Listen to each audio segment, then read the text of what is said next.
KUGAN CASSIUS Rifle TV in association with MTK Global with the press conference for Burns and Crolla. What have you done Sorry different? there was no beef for you. I knew there wouldn't be beef I here. know. You phoned me up yesterday and you was like, oh, Burns Crolla, brilliant. I said, yeah. I said, the announcement's gone nuts. You went, press conference tomorrow. I went, yeah. You went, there won't be any beef, will there? That's all you care about. That's all you really care At about. the presser, you're going to go, no beef on your clip. Beef lack. Lack of beef. Lack of beef. What have you done different? Have you had a haircut? Oh, that's why you look slimmer. Okay. No. Right, where do we start? Okay. Wherever you want, big time, baby. Crossroad fights. Is it a crossroads fight? Well, it depends what you talk about. A crossroads fight can be a undefeated young fighter taking on a fighter that's at the end of their career. Obviously, it's not that. What it is a fight where world title careers are on the line.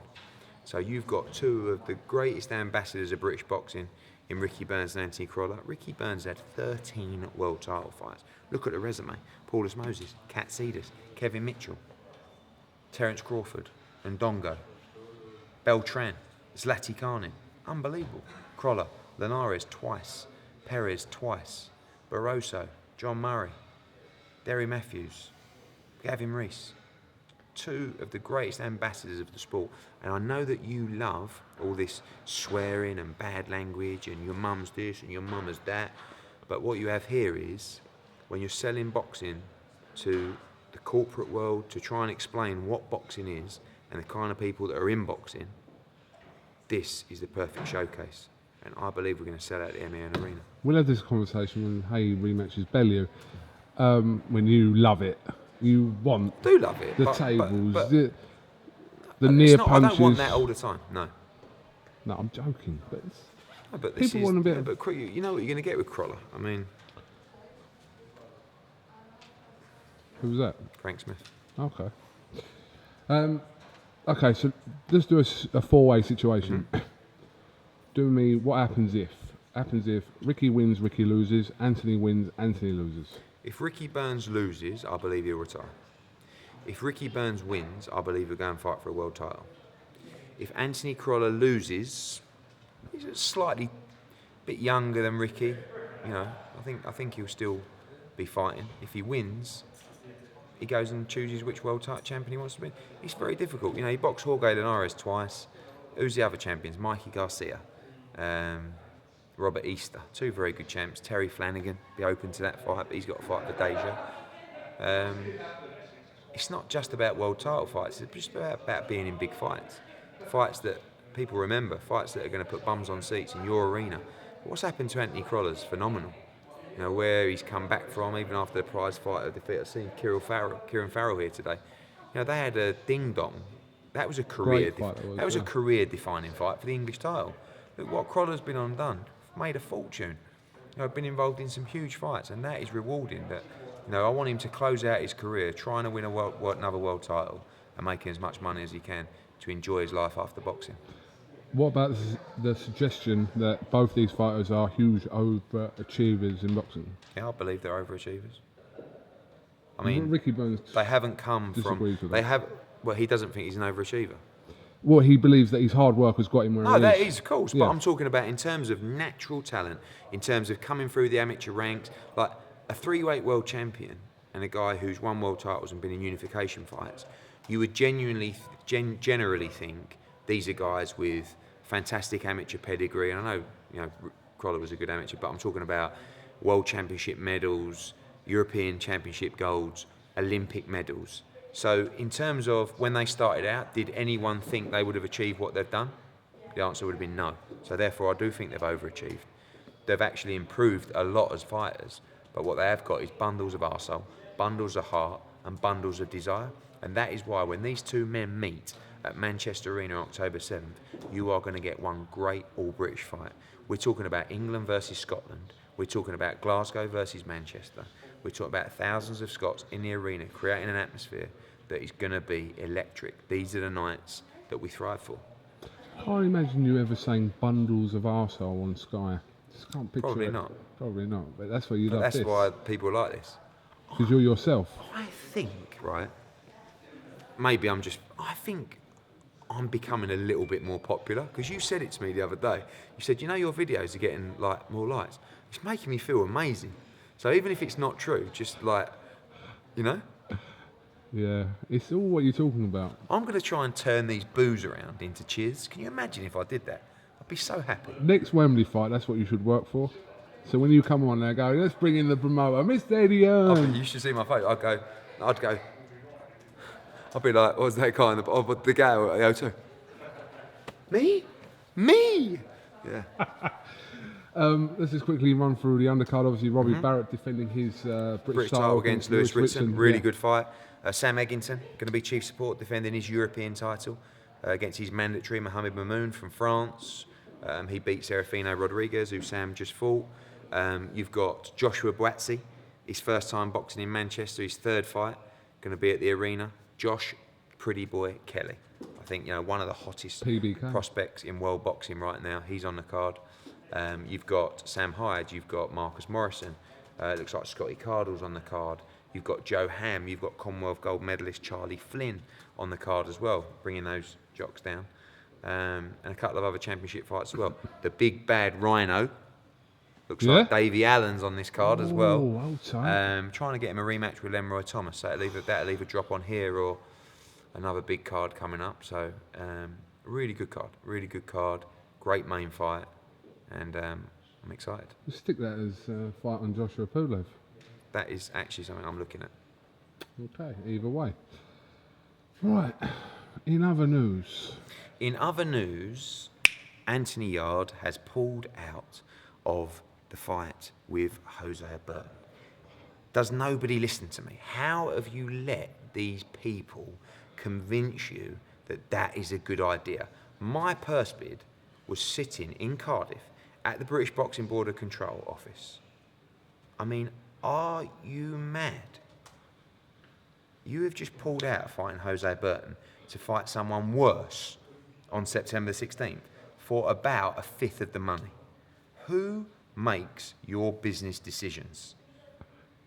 They need to be lined up, trousers down, spanked on the bum, and say, do you know what day of the week it is? For goodness sake, unbelievable. Did that happen today? Yeah. Okay. I was sitting there. I've already sent my purse bid to the board, right? So I'm thinking, I hope they don't pull out. I phoned last night. Has Yarde pulled out? No. Phoned this morning. Has Yarde pulled out? No. Brilliant. Yarde has listened to me, or he spoke to someone with some common sense and said, I'm not pulling out the purse bid. Why would I pull out the purse bid? I want to see how much money people are going to bid for me to fight Jose Burton. Surely you do that out of curiosity. Hey, you know what? And if you don't like the money, if you don't like the deal, you can pull out after. But you've got to see what's in those magic envelopes, haven't you? Look what you could have won, baby. But instead, you'll never know what was in my envelope other than a shitload of money that was there for you to be involved in a great fight. But don't worry, you can box on a cop box on September 16th for NAFL. It's a bit like deal or no deal. But it's like... It is what it is, isn't it? Yeah, good luck to Anthony Yarde. I like him. I think he's a character. I think he's a good fighter. I just don't believe he would have beaten Jose Who's Burton. next in line? I think it would now be Jose Burton. They'll either make Jose Burton against Joel McIntyre in the final eliminator, which is a good fight, or they'll make Burton the automatic mandatory for the Johnson Buglioni winner. Interesting. Any other news from the board? No. I don't think so. Well, the meeting's tomorrow, so we'll see. How did your Deontay Wilder video go down? Yeah, it went down well. Apart from, like, people tweeted me going, oh, that was really embarrassing. It's like, do you think I was being serious? I think some people actually thought I was being serious. Some people just lack, like... One of the best quote tweets, though, was the video, and then at the top of it said, Eddie Hearn is 37. 38. Oh, 38? Yeah, It's yeah. worse. Yeah. But no, like he took it in 38. jest, I know. It was only a bit of fun. I'll tell you who did love it. Deontay Wilder. Yeah. That was the whole objective. Yeah. He said he was going to be in touch. Was he in touch? No. Okay. Still waiting. What do you expect he could suggest to you? More money? Probably. I don't know. But we're making some big fights at the moment. obviously made this one, made a great fight last night, agreed. Hopefully that'll go through today. Can't you say what it is?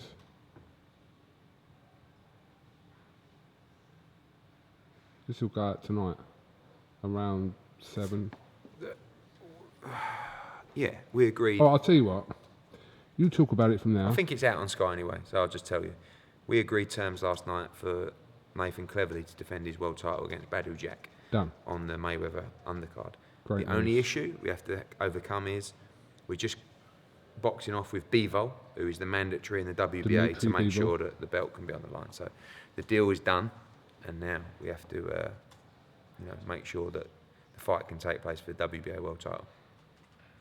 And I've got another one, which I've made as well. Today? Sort of last night, after I tweeted that, and this morning. Right. Oh, it's a fucking humdinger, baby. Oh, hold on, let me turn the camera off. Click. Oh, good banter. What is it? I'm not telling you. You actually don't even know. And you know what? I'm not going to tell anyone until we announce. How big? What scales? It's big. Is it bigger than what you've already announced? What have I already announced? In the last 2 days? Is it bigger than Burns Crolla? And Cleverly and Jack? Yes. Okay. You'll tell me on the way home, won't you? No. Serious? Yes. Oh, we're going to go. Hold on. Yeah. Finished. Now, Joshua against Pulev. Any more update? What's going on since the other It's day? October the 28th at the Millennium, or it's Vegas on November the 11th. More likely to be Wales, though, isn't it? Probably, yeah. What else to tell you? Nothing really. It's going to be a big card. It's going to be a huge event. Could it have a Dylan and Derek on that? Is that a possibility or not really? Probably not against each other, but it could have one of them on in a big fight, yeah. Or put both of them on in different fights. Maybe. I'm not adverse to making... I saw the interview with Dylan White. He says that the fight against Chisora is 100% standalone pay-per-view. You told him it wasn't. It's close. With a monster card and some big fights, I think it can be. But the pay-per-view schedule for this year is set.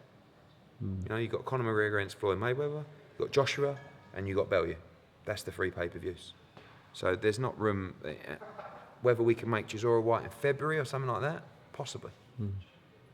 But the only person that gets it in the neck from the pay-per-views is Eduardo. Right, I'm going to have to ask you. Cool. I'm going to have to ask you about all this stuff on social media regarding Anthony Joshua and Mr. Amir Khan. What have you made of that situation? I think you're going to see probably in the next couple of days a few bits, circulating about the truth of the incident. I mean, I think Josh has played it very well, because if I was Josh, I'd have the raving ump with it all. But again, you know, Josh has just batted it off and played it well, and you know, like I said,